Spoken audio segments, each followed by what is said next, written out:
Could you briefly walk through the classical and alternate pathway of complement proteins? Do you guys have to know both pathways or something? No. He just says will activates. I think we just, Yeah. antibodies I mean, we can if you want. I'll still not help you with the test. But so you just need to know that antibodies have 5 functions. Okay. And what are the 5 functions of antibodies? First of all, who releases antibodies? What cell? Plasma cells. Plasma cells, right? So plasma cells, right? So we got the APC. He talks to T helper cells. They release cytokines. Those go talk to B cells. They divide into memory B cells and plasma cells. Kind of long story short, right? Right. And then they release antibodies, and antibodies have 5 functions, right? What are they? Opsonization. Opsonization, which is what? Binding. Is that when they bind them? Just want to make it tastier, isn't it? Yeah, exactly. It's like putting ketchup and mustard on the hot dog. You want a hot dog with no ketchup and mustard, you're like, oh, this is whatever. You put ketchup and mustard, you're like, all right, I'm having 3 hot dogs, right? You're like, okay, this is good. So they increase phagocytosis, which is what? Engulfing. Cytosis. Eating it or engulfing it, destroying it, and then pooping it out, basically, right? Basically what we do, we eat things, destroy them, and poop them out. And so cells do the same thing. Okay, so they'll stick on it, and it makes it more yummy for the macrophages. Okay, then we got one other thing. Inflammation. Inflammation.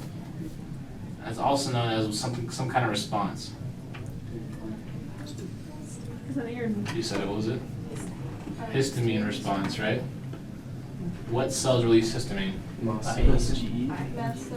IgE, that's the antibody that sticks on, he said, mast cells and basophils.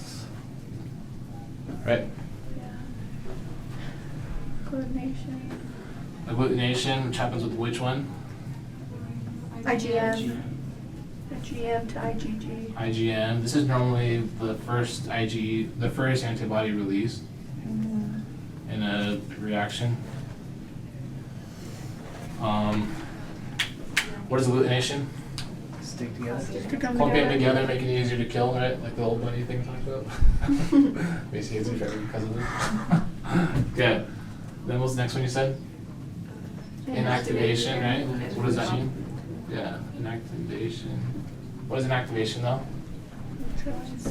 Neutralize it, right? So if you have this cell that has a virus in it, so this virus came along and he stuck himself on the cell, changed this DNA to start producing viruses. Does it make sense? Do you want to inactivate that cell to stop producing virus proteins? Because you don't want the infection to spread. So it'll stop him from producing it. It won't just kill it, but it'll just basically put it on hold. Or if you have a bacteria that's doing this mitosis thing and spreading to a bunch of bacteria, you want to inactivate it, right? Makes sense. And the last one you said was what? Complement, okay? Okay. So complement gets activated by antibodies. Okay, antibodies activate complement. There's either classical or alternative. The alternative is going to be your antibodies. Classical is just like in the presence of an infection, it activates by itself. Alternative is like, oh, it needs help, so it uses antibodies, right? So you just need to know that antibodies are going to activate complement. Complement gets activated and it ends in 3 things. What are they? Inflammation. Inflammation, we already have that, right? So it's even more inflammation. Phagocytosis. Opsonization, which increases phagocytosis. There's a lytic something. Sorry, chemotaxis has to do with opsonization. So what chemotaxis is just, it's not really opsonization. Just to get stuff there. Chemotaxis is just like, here's a bacteria, and here's some chemicals it wants to eat because it wants to grow. And so taxis has to do with movement, and so chemotaxis, it moves towards chemicals. It just goes to eat those chemicals. That's all chemotaxis really is it's what drives the movement of a cell. But I guess you could say it does because opsonization makes macrophages want to move towards that. But I don't even know if it's called chemotaxis. I don't know if that's the right term or not. It might be. I don't know. But anyways, the other one was Lysis.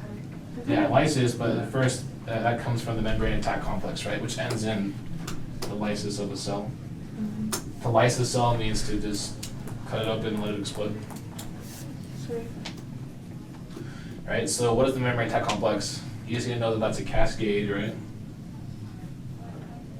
that the blowing up thing you talked about today? Yeah, it's like a biker gang, right? So you have like, so here's your biker gang. You have 5 guys in your biker gangs. And these are just proteins that are floating around in your body. And then they get activated through complement. When complement gets activated through antibodies, they get activated and they clump together and they say, all right, let's do this. We're in a biker gang. Where's that cell that we're supposed to kill, right? They come up and they stab the cell because they're a biker gang. And then they shred them open. And then they make a whole pore in the cell. And then now there's a hole, there's a lot of solids in the cell, a lot of water comes in, swells and explodes. Right? So it's the membrane attack complex. Because it attacks the membrane. And it's complex. Pretty cool, huh? So, does that make sense? Yeah. Yeah, sweet.